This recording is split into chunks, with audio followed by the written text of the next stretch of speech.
Hello friends, you are most welcome on our YouTube channel Shikshak Guide. आज हम आपके लिए वीडियो लेकर आए हैं। आज हम बात करने वाले हैं DSSB post code 810/24 TGT Punjabi की वैकेंसीज आई हैं DOE और NDMC में। और आज हम इसकी कंप्लीट डिटेल बात करने वाले हैं कि क्या इसका टेंटेटिव कट ऑफ रहने वाला है, क्योंकि आज RTI का रिप्लाई आया है कितने कैंडिडेट ने इस एग्जाम में पार्टिसिपेट किया है टीजीटी पंजाबी के रिगार्डिंग। ठीक है, पहले जान लेते हैं। ठीक है, आपके सामने डाटा है जो एडवर्टीजमेंट आया था DOE का, जिसके अंदर नंबर ऑफ वैकेंसीज है 248 मेल के लिए और फीमेल के लिए है 307 और 1 वैकेंसी है आपकी यहाँ पर NDMC की। ठीक है, और ये नंबर ऑफ जो एप्लीकेशन है ये आपके सामने है। देखिए RTI लगाई गई थी उसी टाइम पर, और यहाँ पर 810 टीजीटी पंजाबी के रिगार्डिंग पूछा गया था। तो कितनी कितनी वैकेंसीज हैं, तो इन्होंने मेल फीमेल का अलग अलग डाटा नहीं दिया था। कंबाइंड जो ये डाटा है 1671 एप्लीकेशन आए हैं, ठीक है, आपके लिए। और इन एप्लीकेशन के बाद अब कितने कैंडिडेट एग्जाम में अपीयर हुए हैं वो भी डाटा आज आपके सामने हमने शेयर कर दिया है। ये टोटल आपके सामने डाटा है कि किस किस कैटेगरी में कितने कितने कैंडिडेट ने पार्टिसिपेट किया है। टोटल देखिए आपके सामने है 1671 यहाँ पर फॉर्म फिल किए गए थे, और कैंडिडेट जो पर अपीयर हुए हैं वो 1082 ही अपीयर हुए हैं। ठीक है, अगर हम देखें तो काफ़ी बड़ा ये डाटा है जो कैंडिडेट एब्सेंट हुए हैं।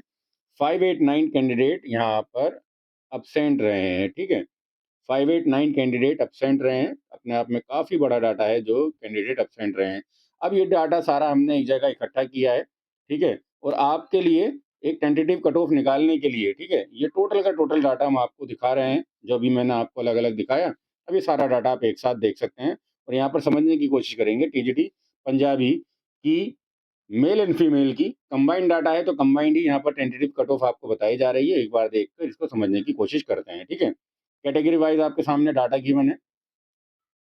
टोटल नंबर ऑफ यहाँ पर एप्लीकेशन रिसीव कितनी है, कैंडिडेट अपेयर कितने हुए, category wise UR OBC SC ST सब कुछ आपके सामने गिवन है। ठीक है, और यहाँ पर मेल और फीमेल की कितनी कितनी वैकेंसीज थी, टोटल यहाँ पर कितनी वैकेंसीज हैं वो भी मैंने आपके लिए डाटा यहाँ पर बनाया है। ठीक है, अब हमें जो कंपैरिजन करना है टोटल नंबर ऑफ वैकेंसीज का यहाँ पे ये जो है, और अपीयर कैंडिडेट। ठीक है, यहाँ पर एक चीज़ अच्छे से समझ लीजिए, जो यहाँ पर जो आपको कंपटीशन नज़र आ रहा है, ठीक है, सबसे पहले वो चीज़ देख लेते हैं। देखिए, यहाँ पर कंपटीशन जो बिल्कुल नहीं है, ST कैटेगरी के अंदर आपके पास जो एप्लीकेशन रिसीव हुई थी वो हैं 5, और यहाँ पर टोटल नंबर ऑफ सीट जो हैं, अगर हम मेल फीमेल की बताएँ तो 72 हैं। ठीक है, अपीयरिंग कैंडिडेट 3 हुए हैं।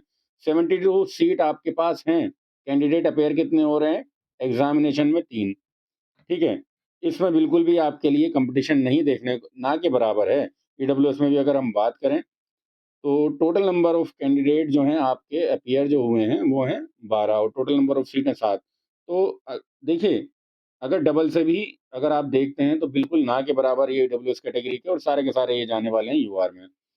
अगर हम इसी तरह बात करें SC कैटेगरी की, केवल और केवल एक कैटेगरी है आपके लिए SC कैटेगरी, जहाँ पर आपको कंपटीशन देखने को मिलने वाला है, क्योंकि यहाँ पर टोटल नंबर ऑफ सीट जो हैं आपके लिए केवल 32 हैं।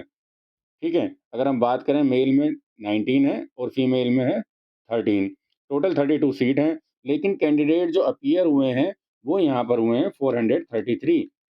सबसे बड़ा कंपटीशन जो आपको देखने को मिल रहा है वो यहीं पर है कि एक सीट पर यहाँ पर आपको लगभग लगभग 14 कैंडिडेट देखने को मिल रहे हैं जो यहाँ पर फाइट कर रहे हैं एक सीट के लिए। ठीक है, अगर आप OBC की भी बात करते हैं तो OBC के अंदर भी जितना कंपटीशन होना चाहिए उतना नहीं है।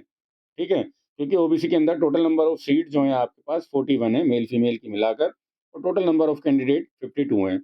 ठीक है, कुछ तो कैंडिडेट ऐसे होते ही है ना OBC में भी जो 80 प्लस नंबर लेकर आएंगे, ठीक है, वो डायरेक्ट ट्रांसफर कर दिए जाएंगे UR कैटेगरी में। तो OBC का जो क्वालिफाइंग क्राइटेरिया है आपका, लगभग वहीं तक आपका कट ऑफ जाएगा, उससे ज़्यादा जाने वाला नहीं है। ठीक है, और जो हम बात करें SC कैटेगरी की, SC कैटेगरी में भी देखिए जो नंबर ऑफ कैंडिडेट अपेयर हुए हैं 433, इसके अंदर जितने भी कैंडिडेट 80 प्लस जाने वाले हैं, 80 प्लस जो भी जाएगा वो 80 प्लस डायरेक्ट ट्रांसफ़र कर दिया जाएगा UR कैटेगरी में। उनको UR की सीट दी जाएगी, ना कि SC कैटेगरी की, चाहे वो OBC हो, SC हो, ST हो। ठीक है, जो कि जनरल का क्राइटेरिया 80 है। 80 आपको पार्ट ए और पार्ट बी में मिलाकर, जो कैंडिडेट अपने पार्ट बी में पहले क्वालिफाई कर रहे होंगे और आफ्टर देन ए और बी में मिलाकर 80 नंबर लेकर आ रहे होंगे, चाहे वो एससी हो, एसटी हो, ईडब्ल्यूएस हो या ओबीसी हो, सबको जनरल सीट दे दी जाएगी। यहाँ पर हम सबसे मैक्सिमम टू मैक्सिमम भी अगर यहाँ पर लेकर चलें कि ज़्यादातर कैंडिडेट जो ये अपीयर हुए हैं एग्ज़ाम में, 1082 कैंडिडेट, ये टोटल के टोटल हम ये मान लेते हैं कि ये जर्नल का क्राइटेरिया क्वालिफाई कर रहे हैं, 100% मैं मान रहा हूँ, ठीक है? क्योंकि ये कट ऑफ आपको बतानी है, आप काफ़ी सारे कैंडिडेट जो परेशान हो रहे हैं कि सर कट ऑफ बता दीजिए। मैं बार-बार कह रहा था आपसे, सिर्फ़ क्वालिफाइंग से ज़्यादा नहीं जाने वाला है, फिर भी मैं आपको यहाँ पर क्लियर कर रहा हूँ। ये डाटा देखने के बाद कुछ कैंडिडेट थोड़े-से परेशान हो रहे हैं। तो एक चीज़ यहाँ पर समझ के चलिए, 1082 कैंडिडेट जो अपीयर हुए हैं, ये सिर्फ़ अपीयर हैं। यहाँ पर कितने एलिजिबल हैं, कितने एलिजिबल नहीं है, वो तो अभी बात मैं कर ही नहीं रहा, ठीक है? कितने सारे कैंडिडेट यहाँ पर जो एग्ज़ाम दिए होंगे, वो एलिजिबल ही नहीं होते हैं। कम से कम 15 से 20% ऐसे कैंडिडेट होते हैं जो एलिजिबल नहीं है। सीटेट नहीं है, बीएड में पंजाबी वो बीएड अब उनका क्वालिफ़ाई नहीं है, सीटेट क्वालिफ़ाई नहीं है अभी, अपीयर होते हैं सीटेट में भी या बीएड अपीयर होते हैं, वो भी एग्ज़ाम दे देते हैं।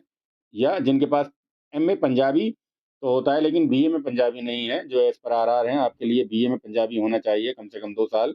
ऐसे बहुत सारे कैंडिडेट मिलने वाले हैं अभी, हर बार ऐसा ही होता है, ठीक है? अपीयर कैंडिडेट का 20% आप मैक्सिमम अगर मान के चलें, जो एग्ज़ाम में अपीयर होते हैं, 20% ही कैंडिडेट क्वालिफ़ाई कर पाते हैं। मैं यहाँ पर आपको डबल लेकर चल रहा हूँ, ठीक है? अगर आप इसका डबल भी ले लेते हैं, 1082 का अगर आप 40% मानते हैं कि क्वालिफ़ाई कर रहे हैं, तो केवल और केवल 432 कैंडिडेट ही क्वालिफ़ाई कर पा रहे हैं। और ये मैंने माना है कि सारे के सारे कैंडिडेट यूआर के हैं। यूआर में आपके पास फिर भी 404 वैकेंसीज़ हैं। और मैक्सिमम टू मैक्सिमम भी जस्ट क्वालिफाई कैंडिडेट आपके पास डबल कैंडिडेट अगर माने, वो भी 432 बैठ रहे हैं, ठीक है? जाकर अभी सभी कैटेगरी से मैंने मान लिया कि सबके सब यूआर में वो 80 प्लस लाएंगे ही लाएंगे, ठीक है?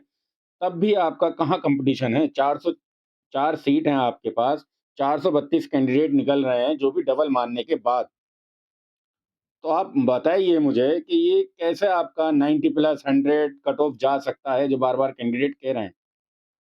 भाई ये 1082 जो आपके सामने total number of candidate appear हुए हैं, ये इससे ज़्यादा तो कैंडिडेट हो ही नहीं सकते जो अपीयर हुए हैं, ठीक है? इनके 20% मैक्सिमम 20 टू 30 जाता है, ठीक है ना? इससे ज़्यादा जाता ही नहीं है नंबर ऑफ कैंडिडेट क्वालिफाइंग। हमने 40 ले लिया, 40% कैंडिडेट क्वालिफाई हो रहे हैं, ठीक है? 40% कैंडिडेट क्वालिफाई होने के बाद भी 432 कैंडिडेट ही क्वालिफाई हो पाते हैं। 432 क्वालिफाई होते हैं और 404 तो आपके पास सीट अवेलेबल हैं ही, ठीक है? तब भी मैं ये कह रहा हूँ, चलिए आप 80 ना मानिए, 85 तक, 80 टू 85 जनरल ले लीजिए। बाकी सभी जो कैटेगरी ओबीसी की 70 रहती है, एसटी 60 जिनके हैं, वो यहाँ पर अपने आप को सेफ और सिक्योर मान सकते हैं। ईडब्ल्यूएस वाले कैंडिडेट भी ज़्यादातर 80 टू 85 से ज़्यादा उनका नहीं जाएगा। अगर 80 टू 85 आपके नंबर आ रहे हैं, तो आप सेफ और सिक्योर हैं, बिल्कुल भी टेंशन लेने की ज़रूरत नहीं है। वीडियो अच्छी लगी है तो वीडियो को लाइक कीजिएगा, चैनल को सब्सक्राइब करना मत भूलना, ताकि आगे की तमाम अपडेट हम आपको इसी तरह देते रहें। और भी अगर कोई फर्दर अपडेट आती है हमारे पास, तो हम आपको देते रहेंगे। और आप हमारा टेलीग्राम चैनल, जिसका नाम है Shikshak Guide PGT TGT PRT A to Z update, इसको ज्वाइन कर लीजिएगा, ताकि आपको सभी तरह की अपडेट और ये पीडीएफ फाइल जो मैं आपको वीडियो बना रहा हूँ, ये वहाँ से आपको मिल जाए। वीडियो देखने के लिए आपका बहुत बहुत धन्यवाद।